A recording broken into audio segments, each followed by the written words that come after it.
Há alguns anos atrás aconteceu uma coisa relativamente absurda comigo. Eu estava na varanda de casa e olhei para o poste, mais precisamente minha mãe olhou para o poste e falou: "Olha, tem um pato." Eu vou no terceiro andar no Brasil. E da minha varanda eu disse assim: "Um pato?" Pois é, tinha um pato em cima do poste, um pato branco, belíssimo, grande, e estava todo mundo olhando assim: "Que raios um pato está em cima de um poste?" Nunca morei em uma região rural nem nada do gênero. Uma casa em Salvador tinha um pato em cima do poste. Vendo aquele pato em cima do poste falando com minha mãe, a gente chegou à conclusão de que o pato podia morrer a qualquer momento. Ele poderia morrer eletrocutado, podia escorregar e parar em qualquer canto. Esse pato em específico me causou uma grande angústia. E tinha gente querendo pegar o pato e minha mãe falou: "Eu acho que querem comer aquele pato."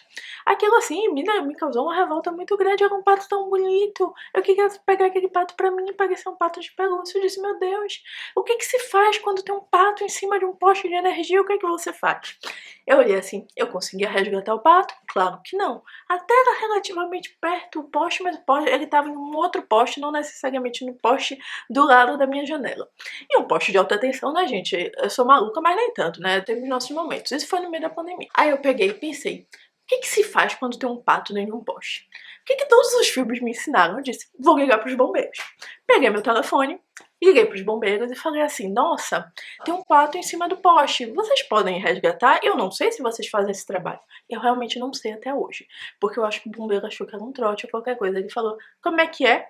Eu falei assim: eu estou ligando porque tem um pato em cima do poste e eu estou com medo do pato ser eletrocutado. Vocês podem mandar alguém para resgatar o pato? Tem que eu me meto nas histórias aqui, pelo amor de Deus. Mas aí o bombeiro me fez uma pergunta muito filosófica. Ele diz: mas o pato está aí por quê? O pato quis se colocar dentro do poste, era o desejo do pato ou ele foi colocado? Eu falei assim: eu não faço a mínima ideia, eu não sei das ideias existenciais do pato. E ele disse: nós vamos averiguar e mandamos alguém. Os bombeiros nunca mandaram. Eu não sei que fim levou o pato, eu fiquei vigiando o pato durante umas 2 horas, mas aí eu tinha uma reunião de trabalho. Aí eu entrei na minha reunião remota e quando eu olhei de novo eu já não achei o pato. Essa foi uma história muito absurda.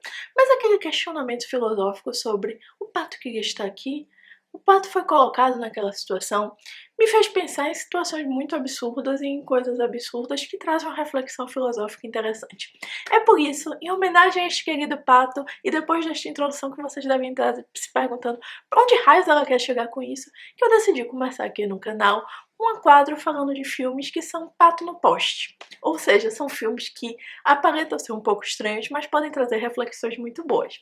E hoje, como uma inauguração desse pato no poste, eu vim falar sobre um filme que eu gosto muito, que eu não vejo nunca ninguém comentar sobre. Eu já gosto de umas coisas estranhas. É um misto entre coisas estranhas e coisas clássicas. E esse filme eu vi por acaso uma vez na TV e, meu Deus, ele me trouxe reflexões muito profundas. Não sei se estão corretas, se não, não foi cinema. Mas eu posso compartilhar minha interpretação com vocês porque este é um canal livre e também minhas interpretações são válidas porque o filme é uma obra de arte que você pode ter suas percepções sobre. E é por isso que o primeiro filme para a sessão Pato no Poste vai ser Alemanha Mãe Pálida. Meu nome é Jade e seja bem-vindo para mais um vídeo do Páginas Avulsas.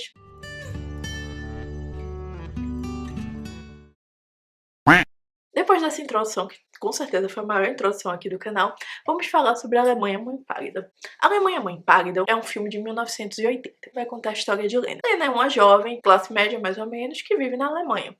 Ela em um dia está passando e um rapaz se interessa por ela, que é o Hans. A Lena e o Hans começam a flertar, desenvolvem aquele romance e terminam por se casar. Parece toda uma relação muito bonita. O filme se passa entre as décadas de 30 e 40, ou seja, o que é que vai vir ali? Vai vir a guerra. E Hans acaba indo pra guerra do lado nazista. Obviamente, afinal, nós estamos falando de pessoas alemãs. E Lena é deixada para viver a vida nessa guerra. Como muitas mulheres, ela não tem uma consciência mais ou menos do que é que está se passando. E ela vê aquele homem poucas vezes durante o período da guerra e ele se transforma muito. Ele vira, inclusive, uma pessoa violenta e ela fica tentando sobreviver dentro daquela terra com a filha dela, que ela engravida durante esse período de guerra, tem a filha durante a guerra, fica rodando com esse bebê buscando uma forma de preservar ele. E durante esse tempo a Alemanha vai sendo derrotada. Oficiais vão caindo, governos vão caindo. E no final de tudo, a Alemanha cai. E ela volta para casa com esse Hans. E o Hans que ela casou, obviamente, não é o Hans que volta. Todos os vícios, todas as falhas que existiam são totalmente intensificadas, e aquele homem passa a ser uma criatura detestável. O casamento deles é um casamento falido, mas a criança está lá. Ela está nascendo, ela está crescendo, e tudo na vida de Helena parece não ter sentido. Em um dado momento, ela sofre um derrame facial, perde metade dos movimentos de um lado do rosto, e ela se vê naquela situação querendo morrer. Tenta o suicídio. E o filme encerra-se com a criança, a filha dela, batendo muito na porta e chamando pela mãe.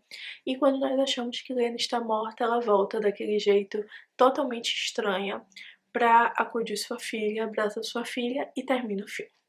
É um filme muito diferente, e sim, eu resumi muito a história dele, mas o que eu acho mais interessante são as percepções que dá pra se fazer sobre essa obra. O que eu acho tão genial nesse filme? Esse filme começa falando de uma jovem que se apaixona por outro jovem, ou seja, é aquela vida que está acontecendo, é alguém que está se apaixonando pelas ideias.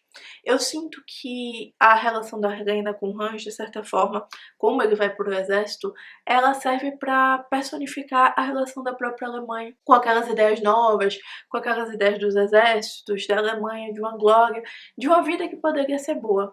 E aquela jovem ingênua, aquela Alemanha ingênua, é levada a ser seduzida por todos aqueles ideais e casa com aquele homem com grandes promessas. Assim como a própria Alemanha se casa com Hitler. E casa com todas aquelas promessas do nazismo, de glória, de vida melhor e por aí vai. Nós temos que pensar que as pessoas comuns, não necessariamente todas, estavam ali muito cientes dos massacres e de tudo que estava acontecendo. Foi uma sedução social geral sobre aquelas ideias. É importante aqui pontuar que Hitler não funciona dentro do nazismo e o fascismo, apesar das narrativas históricas que a gente aprende, ele não se situa muito no espectro nem de socialismo nem de capitalismo. Híbrido esquisito. Esse híbrido esquisito do fascismo não dá pra gente dizer necessariamente que é direita ou esquerda, são as ideias próprias do regime. E essas ideias próprias é mais um centrão, na verdade. E essas ideias próprias seduzem a Alemanha, assim como Lena é seduzida pelo Hans. Ela se casa e acha que vai ter uma vida boa. E começam os períodos de conflito. E aquele homem faz promessas pra ela de que ela ficaria bem, de que ela teria como seguir a vida dela de uma forma boa, de que haveria esperança. Mas a guerra chega para Lena, chega para a própria Alemanha, para o seu próprio território. E Lena vai fazendo o caminho dela para sobreviver, só que ela vai percebendo que aquele homem com quem se casou, a Alemanha e as ideias com que ela se casaram, não era o que ela esperava, não era o que ela imaginava, muito pelo contrário. Vai começando a nascer sofrimentos, e do sofrimento ela acaba sendo inclusive violada por ele. Ela tem um filho com ele, e ela passa assim por cima de tudo, porque tem aquela criança, tem aquilo para nutrir. Como é que ela vai sobreviver com a criança? E ela passa com a criança em ruínas, em terras desertas, passa por todos os sofrimentos, assim como os filhos daquela Alemanha também passaram a sofrer dentro daquela guerra. Pessoas que não começaram a guerra, mas que sofrem suas consequências diretamente. E ela vai passando por aqueles sofrimentos e não deixa de ser a mãe daquele povo, assim como a nação alemã não deixa de existir com a guerra. E chega o final daquela guerra e nós temos os efeitos. Aquele homem volta para casa com toda a sua violência, ou seja, o resultado de todas aquelas ações ruins permanece com aquela Alemanha e aqueles filhos.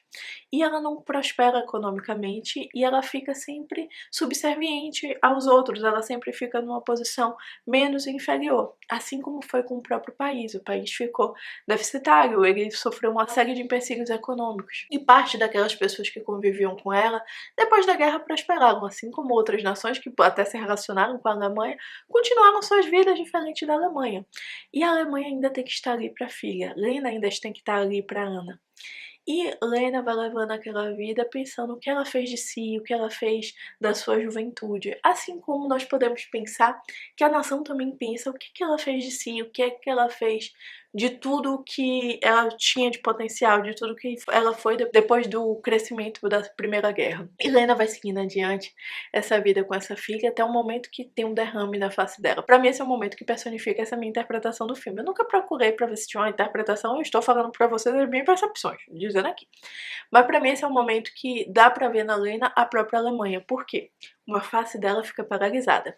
A Alemanha foi dividida em dois, uma parte para o controle socialista, uma parte para o controle capitalista. A Lena é muito mais a Alemanha capitalista, a Alemanha assim, que fica a Alemanha e não a Alemanha União Soviética. E ela fica com metade do rosto paralisado, ou seja, metade do território, metade do que ela é, não pode nem se expressar, ela não sabe como está aquela outra metade, uma metade do rosto não consegue interferir na outra. E ela fica ali paralisada. E dentro daquele momento, qual era a situação mais fácil?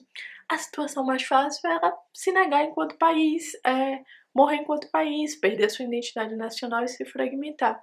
E é um momento que a Lena tenta morrer, assim como está morrendo a cultura e tudo que existia do que fazia uma nação alemã. Porque a Alemanha coloca em perspectiva seus próprios valores, assim como Lena coloca em perspectiva a sua vida com aquele homem, com aquela criança, o que ela vai fazer, e ela decide se matar nas águas. Ela enche uma banheira e ela vai se matar. Quando ela tá ali e quando nós achamos que ela morreu, ela volta porque uma criança bateu ininterruptamente na porta dela, chamando mãe, mãe, mãe. E ela vai, abraça essa criança, e pra mim esse final é muito bonito, meu Deus, eu adoro esse filme. Ela abraça aquela criança, e quando ela abraça aquela criança, eu sinto que é muito da analogia do Alemanha abraçando seus próprios filhos, sua própria nação. Por causa das pessoas que estão ali, do que existe de futuro, das novas gerações, o país diz: "Espera, a gente ainda tem que existir, a gente ainda tem que ser a nação, a gente tem que ser a mãe daquela criança." E assim como Lena é aquela mãe pálida, aquela mãe que já não tem praticamente mais nada para oferecer, mas no último apelo do filho decide que ela ainda vai continuar ali, mesmo com todas as suas falhas, mesmo sem metade do rosto, assim que o país continua existindo para aquelas pessoas. Porque uma nação depende das pessoas, ela está ali para tanto servir as pessoas quanto para ser servida por elas, para ser gerada. É um sentimento de identificação muito profundo, assim como o nascimento. Nós somos brasileiros por todos os aspectos culturais que nos fazem brasileiros, não é nos mudarmos para outro país que muda isso. Assim como ser alemão também é uma experiência por nascer naquele território. E no final ela abraça aquela criança, olha para a câmera e o filme vai se encerrando. E ali é o momento que eu sinto uma analogia com o que está acontecendo. Pode ter dado tudo errado, mas tem um filho pedindo por nós, tem uma criança, tem uma nação, tem um futuro, tem uma esperança, tem expectativas esperando. E por essas expectativas, por mais que fosse imperfeita, por mais que tivesse sofrido e tivesse seus próprios erros, a mãe estaria ali. E é por isso que eu achei esse um filme muito subestimado.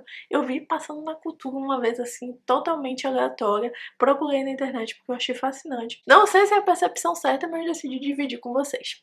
Então é isso, mas esse é o vídeo de hoje, não sei nem muito como terminar, mas pretendo trazer outros filmes pato no poste pra vocês. Então é isso, eu fico por aqui. Se você gostou do vídeo, se inscreve no canal e nos vemos no próximo vídeo. Tchau, tchau, gente!